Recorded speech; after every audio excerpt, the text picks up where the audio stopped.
Ok, alors bienvenue à toutes et à tous dans cette vidéo au sein de laquelle on va parler d'un ratio de valorisation d'une action en bourse.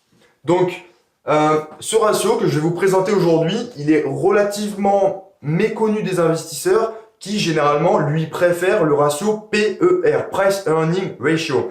Donc, je vais pas trop vous parler du PER aujourd'hui. Aujourd'hui, je vais vous parler d'un ratio de valorisation qui est EV divisé par EBITDA. C'est un ratio où au numérateur, on a la valeur d'entreprise, et je vais définir ce que c'est, et on divise le tout par l'EBITDA. Earning before interest, taxes, depreciation and amortization.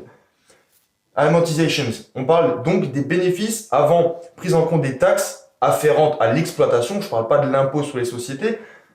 Donc, le bénéfice avant taxe, intérêt, par exemple intérêt de la dette, dépréciation de stock par exemple, et amortissement par exemple de machines.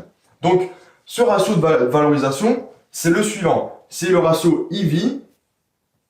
Donc EV, ça signifie Enterprise Value, c'est un ratio anglais, et on divise le tout par l'EBITDA. Donc je vais un peu plus détailler ce que c'est.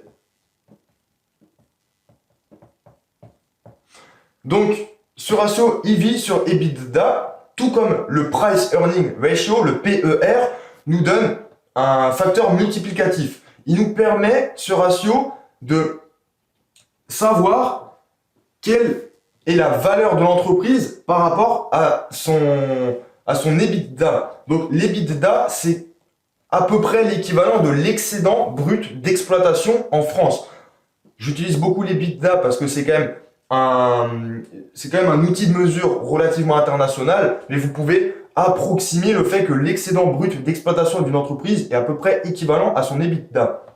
Donc, je vais vous expliquer dans cette vidéo pourquoi je lui préfère souvent, pourquoi j'utilise souvent ce ratio plutôt que le Price Earning Ratio, le PER. Donc, avant de rentrer dans les détails, je vais vous expliquer à quoi se réfère l'enterprise value, la valeur entreprise. Donc la valeur entreprise, je vais écrire VE, ce sera peut-être un peu plus clair. La valeur de l'entreprise, ça se rapproche de la capitalisation boursière de l'entreprise. Comment on calcule la valeur de l'entreprise? On prend tout simplement la capitalisation boursière. Autrement dit, le nombre d'actions composant le capital fois la valeur unitaire de chaque action, ce qui nous donne la capitalisation boursière.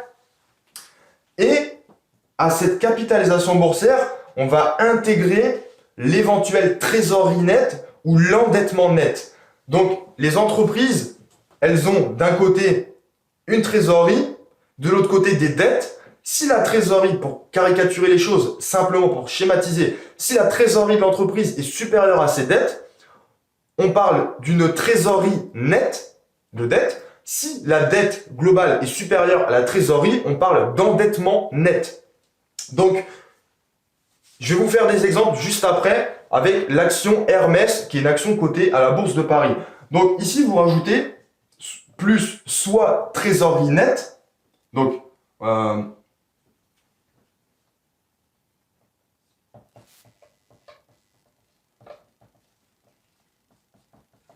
soit endettement net. L'un est exclusif de l'autre. Une entreprise a soit une trésorerie nette, soit un endettement net. Dans l'exemple que je vais vous prendre, Hermès, en l'occurrence, a une trésorerie nette. C'est-à-dire que l'entreprise Hermès a plus de cash qu'elle n'a de dette. Donc, la valeur de l'entreprise, autrement dit, si l'entreprise est très endettée, elle a un endettement net, donc la valeur de l'entreprise sera supérieure à sa capitalisation boursière. Comprenez la valeur de l'entreprise de la manière suivante. Imaginez une entreprise par exemple qui a 1 milliard de capitalisation boursière et qui a un endettement net de 100 millions d'euros. Si vous voulez racheter l'entreprise, vous devez débourser 1 milliard d'euros pour racheter toutes les actions composant le capital, mais vous devez aussi racheter 100 millions d'euros de dette. Autrement dit, la valeur de l'entreprise, vous pouvez comprendre que c'est le montant qu'il faudrait payer pour racheter l'entreprise dans son intégralité et apurer les dettes au passif. Donc, Évidemment, si l'entreprise a une trésorerie nette, la valeur d'entreprise sera inférieure à la capitalisation boursière, c'est évident. Et donc, on verra par la suite que pour Hermès, c'est assez intéressant parce qu'on a un ratio qui est quand même bien inférieur au PER. Donc, ça, c'est pour la valeur d'entreprise, ce qu'on a au numérateur. Le dénominateur, donc l'EBITDA,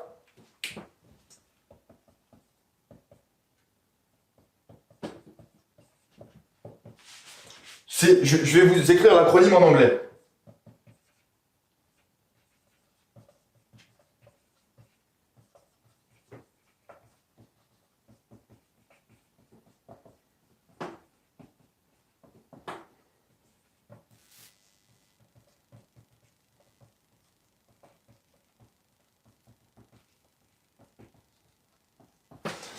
L'EBITDA, c'est tout simplement les bénéfices avant intérêts, taxes d'exploitation, dépréciation et amortissement.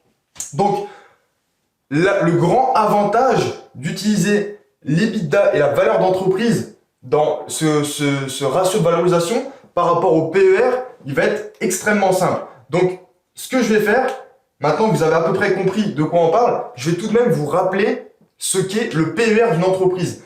Et après, vous allez comprendre pourquoi je préfère utiliser ce ratio plutôt que le PER. Je le précise, je le rappelle, le PER d'une entreprise, c'est égal au cours boursier divisé par le bénéfice net par action.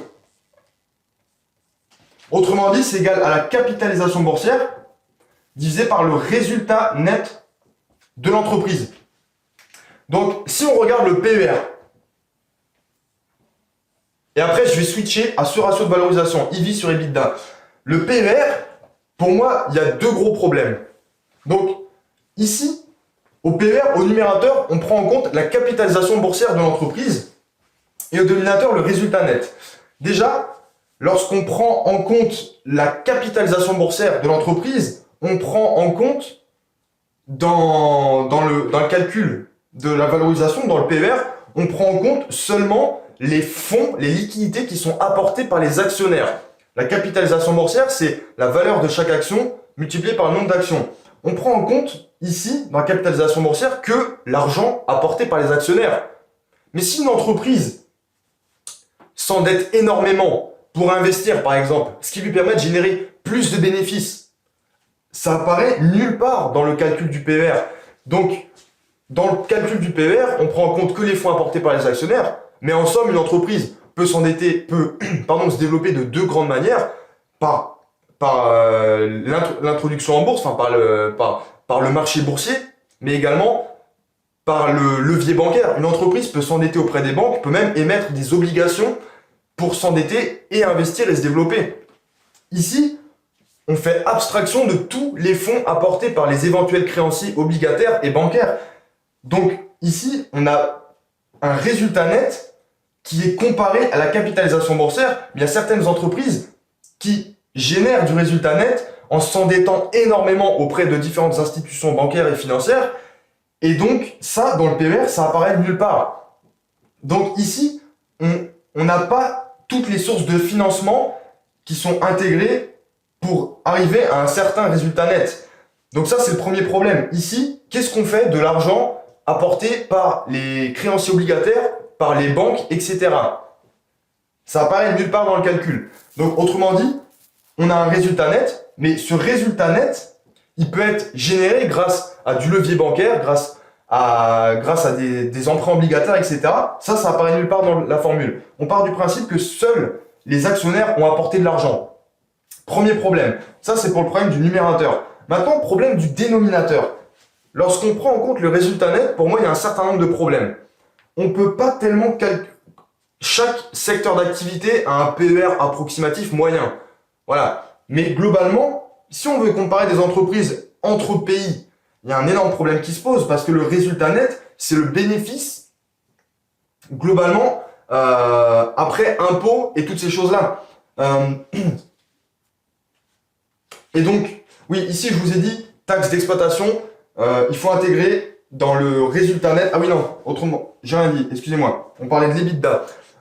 Ici, le résultat net, c'est l'EBITDA, mais auquel on va intégrer les intérêts, les taxes, les prestations, amortissements, etc. Et on va arriver à tout simplement l'earnings, le bénéfice, le résultat net. Mais ce résultat net, selon la fiscalité sur les sociétés de différents pays, il diffère. En France, on est à 33%, on va peut-être passer à 25% à la fin du quinquennat Macron. Mais il y a des pays comme l'Irlande où la fiscalité sur les sociétés, elle est dérisoire. Maintenant, autre problème, la comptabilité des différents pays, elle peut différer. En Europe, on a les normes comptables IFRS, mais la comptabilité aux États-Unis n'est pas la même que la comptabilité en Europe. Donc, la comptabilisation des amortissements et des dépréciations aux États-Unis n'est pas la même que celle d'Europe. Donc, je dirais pas qu'il y a des manipulations comptables, mais il y a des différences comptables qui viennent impacter le résultat net. Et bien évidemment, aussi, comme je l'ai déjà dit, le plus gros problème du résultat net, c'est que la fiscalité sur les sociétés, c'est un facteur qui n'a rien à voir avec la productivité de l'entreprise et sur laquelle l'entreprise ne peut pas vraiment jouer. Donc en France, une entreprise serait plus imposée qu'en Irlande et donc aurait un résultat net plus faible et peut-être un PER plus élevé que son homologue irlandaise, tout simplement. Et donc, globalement, l'idée du ratio EV sur EBITDA, c'est de prendre en compte ici les fonds apportés par l'actionnaire, par tous les actionnaires, donc la capitalisation boursière, mais de prendre en compte également tout simplement la dette ou la trésorerie nette. Parce que si une entreprise, je ne l'ai pas précisé, mais si l'entreprise a plus de trésorerie qu'elle a de dette, dans ce cas, la valeur d'entreprise, elle diminue, puisque le fait d'acheter l'entreprise, ça revient à acheter également de la trésorerie qui va avec. Et l'EBITDA, l'avantage, c'est que c'est un chiffre qui est relativement fidèle, représentatif de l'exploitation de l'entreprise, et on ne vient pas encore y intégrer les amortissements, les dépréciations, et bien évidemment la fiscalité. Et autre chose à préciser, l'avantage de ce ratio, c'est il est relativement universel. On peut comparer des sociétés entre différents pays. Et donc, pour vous donner un exemple concret, on va prendre le cas de l'entreprise Hermès. Donc, je vais vous calculer pour l'année 2019 à la fois le PER et à la fois le ratio valeur entreprise sur EBITDA. Et vous allez comprendre vous allez voir qu'il y a quand même une belle différence entre les deux. Donc, je vais juste aller sur Internet pour trouver. Donc là, je vais juste sur Internet pour trouver les chiffres comptables de Hermès. J'en ai pour un tout petit instant. Ok, donc pour vous donner un exemple concret, on va prendre le cas de l'entreprise Hermès International.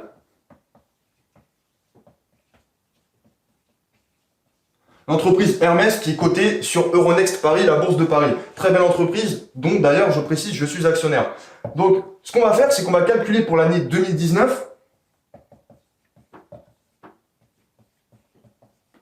On va calculer à la fois le Price Earning Ratio, le PER, et le ratio EV sur EBITDA.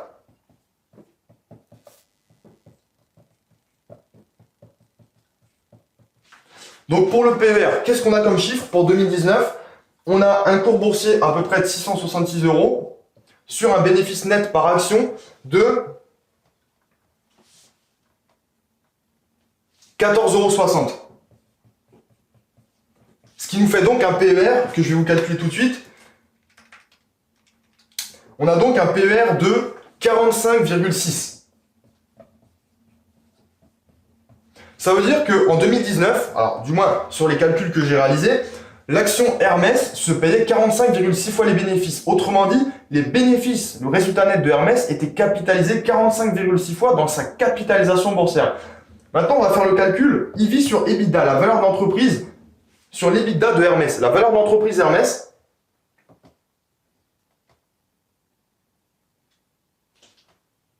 donc 65 milliards d'euros, donc 65 109 millions d'euros. Comment on calcule la valeur de l'entreprise? Je rappelle, ici, on prend la capitalisation boursière qui était de 69,4 milliards d'euros, donc 4 milliards de plus qu'ici. Mais puisqu'on a une trésorerie nette, on vient retrancher 4 milliards de trésorerie, la trésorerie du groupe Hermès. Donc on a 65 milliards d'euros. en valeur d'entreprise. Et en EBITDA, on a 2575 millions d'euros. 2,575 milliards d'euros. Et donc ça nous donne un chiffre beaucoup plus, je dirais, fidèle que le PER. Et donc ça nous donne un chiffre également plus faible de 2000. Et donc là, on a un ratio beaucoup plus intéressant puisqu'on n'est pas à 45,6 fois, on est à 25,3 fois. Et vous voyez, on n'a pas un ratio de 2, on a presque un ratio de 2 entre le ratio EV sur EBITDA et le ratio PER. Donc il y a une différence significative. Donc c'est pour ça que moi je vous conseille beaucoup d'utiliser ce ratio EV sur EBITDA parce qu'il y a quand même des choses qui sont assez logiques. Si vous voulez comparer des entreprises entre elles, il vaut mieux utiliser ce ratio-là que celui-ci. Et en plus de ça, on a tendance à l'oublier, mais lorsque vous achetez des actions d'une société, si vous achetez des actions d'une société qui a une trésorerie nette extrêmement excédentaire, une très très grosse trésorerie nette, ben, en achetant la société, vous achetez une partie de la trésorerie d'une certaine manière, et non pas une partie de la dette. Et bien évidemment, l'EBITDA peut être beaucoup plus facilement comparé entre entreprises d'un même secteur et de différents pays. Et la valeur d'entreprise, elle est beaucoup plus fidèle puisque elle permet de voir, elle permet de prendre en considération l'éventuelle dette ou la trésorerie dans la génération d'un EBITDA, mais également d'un résultat net. Donc moi, je vous invite vraiment à utiliser ce ratio qui est, selon moi, plus exploitable que le PER, même si le PER reste, je dirais, l'incontournable pour d'un seul coup d'œil avoir une idée très précise de la cherté des actions. Mais on va voir dans une autre vidéo que le PER, c'est pas toujours un indicateur qu'il faut prendre avec trop de sérieux, je dirais, parce qu'il y a des outils de valorisation qui montrent qu'une action peut être moins chère qu'on ne le pense. Et le PER, c'est un indicateur qui est relativement statique, l'EV sur EBITDA également, mais il y a des indicateurs beaucoup plus dynamiques comme le DCF, Discounted Cash Flows, la méthode DCF, dont je vais parler dans une autre vidéo. Écoutez, c'est tout pour cette vidéo. J'espère qu'elle a été relativement claire, que vous avez compris les choses, que vous avez bien compris l'intérêt de ce ratio par rapport à celui-ci. Et puis, si vous avez des questions, bien sûr, posez-les-moi dans les commentaires. Je répondrai avec grand plaisir. Et quant à moi, je vous dis à très vite pour une prochaine vidéo.